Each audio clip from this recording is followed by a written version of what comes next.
Barokahna sekolai. Ada yang bertanya sama saya ketika saya berbicara di suatu majelis, mengapa sekarang ini sepertinya sekolah kehilangan kesaktian untuk membentuk hati anak-anak kita? Ini pertanyaan dan bukan pernyataan saya.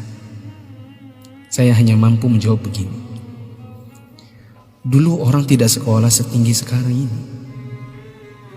Bahkan di kampung tak ada yang hebat berteori pendidikan sedahsyat hari ini. Bisa dibilang teori pendidikan sekarang mungkin sudah menyentuh langit ketujuh. Tapi sebenarnya ada yang hilang, yang disebut dengan keberkahan. Keberkahan bukan buatan manusia, melainkan pamasena puange, rahmat Allah. Bukan sekolah yang membuat orang sukses, tetapi Allah lah yang berada di balik semua kesuksesan manusia dalam usahanya. Maksudnya, secara khusus saya mengajak Anda yang berusia 40 tahun ke atas untuk menengok sejenak ke belakang. Balik. Ingat waktu kita sekolah di SD, yang nafas tak baru setengah-setengah, kita sudah disuruh ke sawah, membantu guru matanik menanam padi, membantu guru mencari kayu bakar di daerah, di kebun, mengambil air untuk dipakai guru di rumahnya, disimpan di gumbang. Teori praksis pendidikan saat ini akan berkata bahwa ini tak ada hubungannya dengan kurikulum dan media pendidikan dan lain-lain. Kita disuruh mengerjakan pekerjaan oleh guru yang seakan tiada hubungannya dengan akademik. Bukan itu saja, bahkan mungkin kita pernah menjaga jualan guru.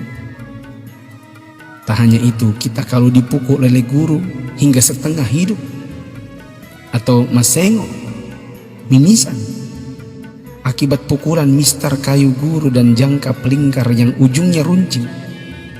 Disinilah intinya. Atas itu semua, pernahkah orang tua kita protes?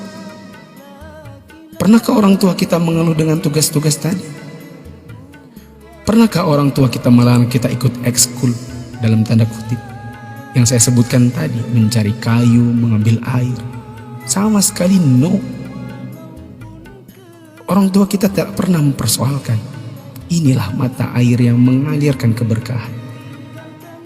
Atas kesabaran orang tua terhadap dunia persekolahan, Allah pun turun dengan tangannya. Dia membalas kebaikan hati orang tua atas penghormatan terhadap guru dan eksistensi sekolah yang bahkan mungkin dengan segala kelemahan. Tak perlu pakai teori pendidikan, sebab orang tua kita tak paham itu semua. Tapi teori dan kehendak Allah yang berlaku. Inilah yang disebut dengan barakah, keberkahan. Boleh jadi kita sudah jauh berjalan, tapi mari kita tengok sejenak betapa hebatnya pendidikan orang dulu. Kebodohan guru zaman dulu dengan ekskulnya, serta kesabaran orang tua dengan ketidakpahamannya, rupanya mengusik Allah Ta'ala dengan menurunkan barakah pamasya atas berkat rahmat Allah. Bukan hanya bagi guru, tidak juga hanya untuk orang tua.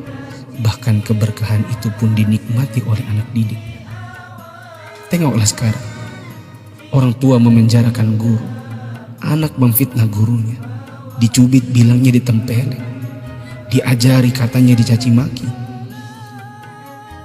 dinasihati lapornya dihina, ditegur ujarnya dipermalukan. Bagaimana mungkin berkah Allah bisa datang? Anda yang berumur 40-an, pernah kita melakukan ini?